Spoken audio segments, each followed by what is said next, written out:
Esto casi no se sabe, pero la educación pública, gratuita y obligatoria fue inventada en algún momento de la historia. Antes no existía. La educación en la antigüedad distaba mucho de lo que hoy entendemos por educación. En Atenas clásica, por ejemplo, no había escuelas. Las primeras academias de Platón eran espacios de reflexión, conversación y experimentación libre. La instrucción obligatoria era cosa de esclavos. Por otro lado, la educación en Esparta era más parecida a una instrucción militar. El Estado se deshacía de quienes no alcanzaban los niveles esperados. Había clases obligatorias, fuertes castigos y modelamiento de la conducta a través del dolor y el sufrimiento. Antiguamente la educación estaba en manos de la Iglesia Católica, por lo menos en el mundo cristiano occidental. Y fue recién en el siglo XVIII, en una época de la historia que se llama despotismo ilustrado, seguramente lo escucharon en el colegio, en donde se creó el concepto de educación pública, gratuita y obligatoria. La escuela como la conocemos nace a fines del siglo XVIII y principios del siglo XIX en Prusia.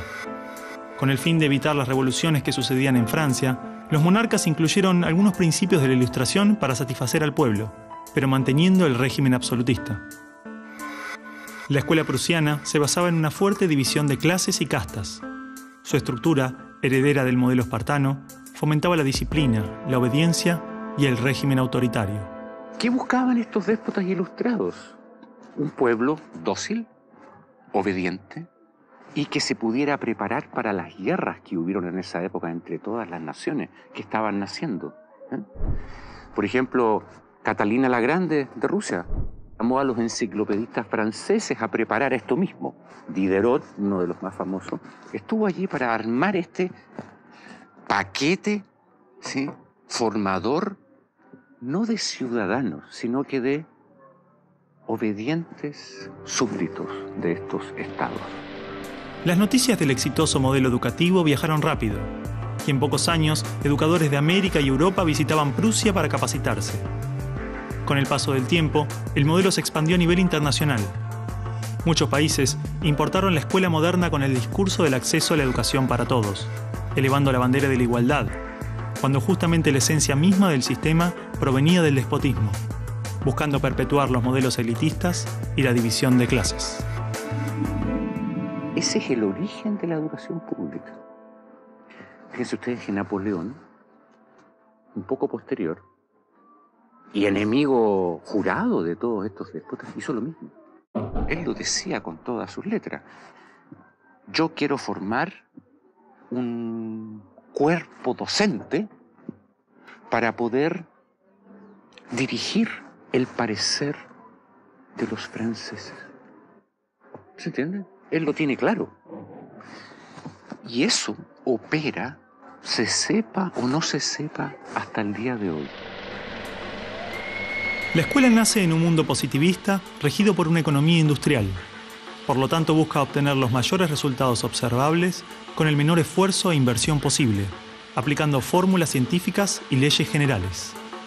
La escuela era la respuesta ideal a la necesidad de trabajadores, y los mismos empresarios industriales del siglo XIX fueron quienes financiaron la escolarización obligatoria a través de sus fundaciones. ¿Dónde coloco los hijos de estas personas para que puedan trabajar? ¿Cómo educamos en que aprendan a leer? ¿Cómo creamos obreros inteligentes?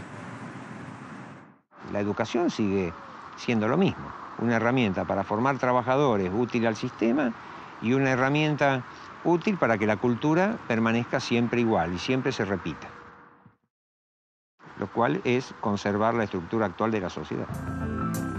La escuela se complementó con investigaciones sobre el control de la conducta, propuestas de utopías sociales y hasta teorías de superioridad racial. No es de extrañar que los primeros estados con el sistema prusiano o similar fueran con el paso de las generaciones focos de xenofobia y nacionalismo extremo. El modelo de producción industrial en cadena de montaje era perfecto para la escuela. La educación de un niño era comparable a la manufactura de un producto. Por lo tanto, requería una serie de pasos determinados en un orden específico. separando a los niños por generaciones en grados escolares.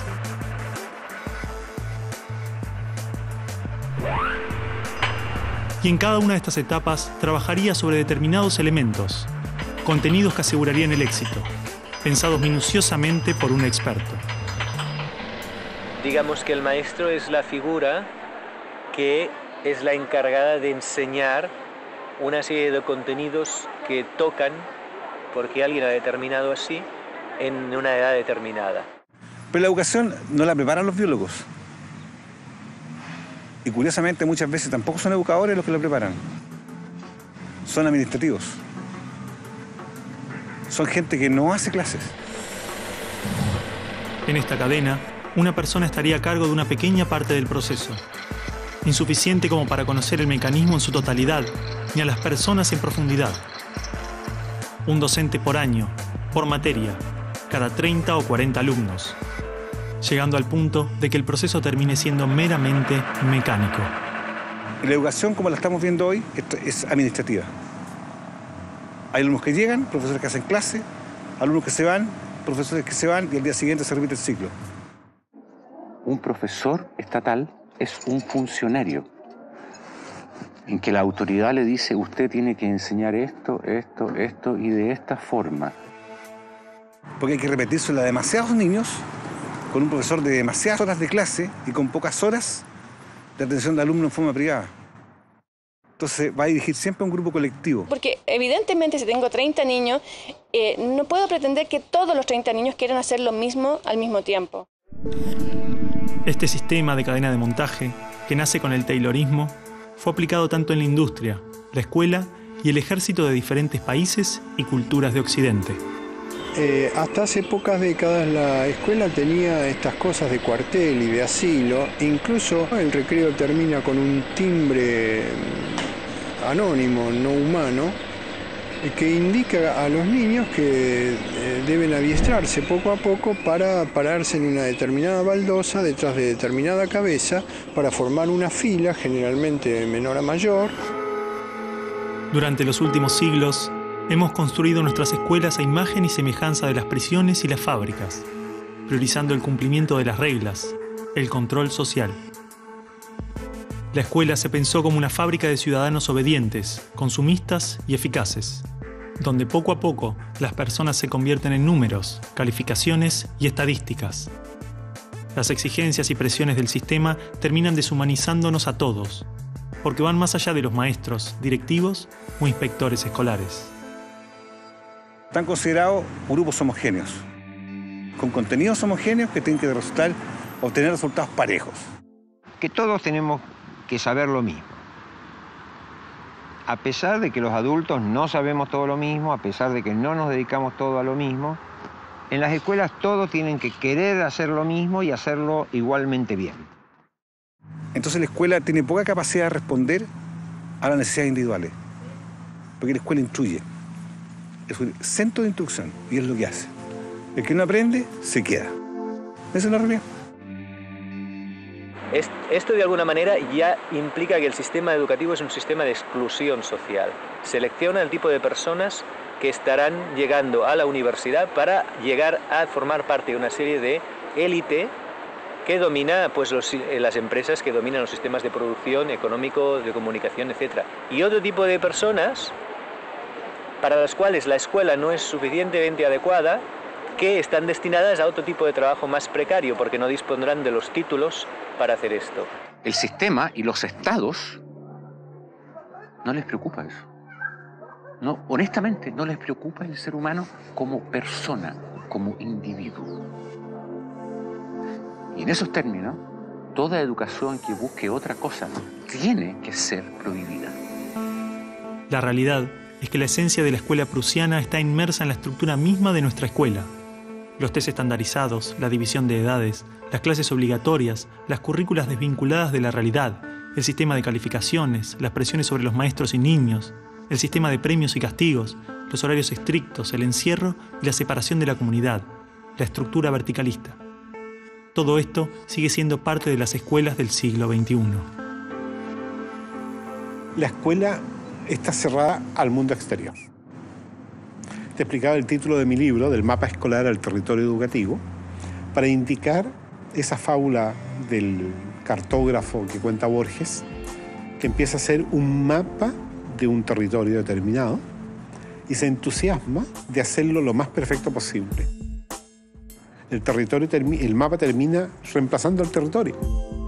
Entonces hoy día la escuela se enclaustró, se metió dentro del mapa. ¿Qué es lo que enseña? Verdades que están en el mapa, no en el territorio. Escuela no es sinónimo de educación. La escuela podrá ser un viejo mapa a la sabiduría, pero la educación es el territorio donde todo el aprendizaje sucede.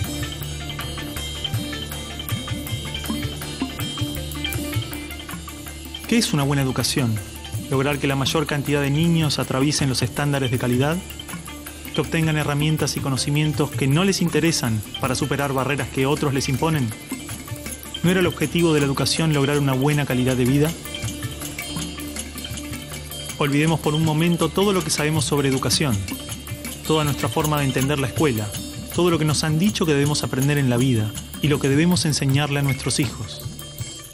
Empezar a ver cada cosa, a revisarla como si nunca la hubiéramos visto. O sea, cada acción, cada actitud, cada costumbre. Si no estuviéramos haciendo las cosas como las estamos haciendo porque siempre las hicimos así, ¿cómo las haríamos hoy? ¿No? Es como sacudirse la cabeza y decir, bueno, empezamos de nuevo.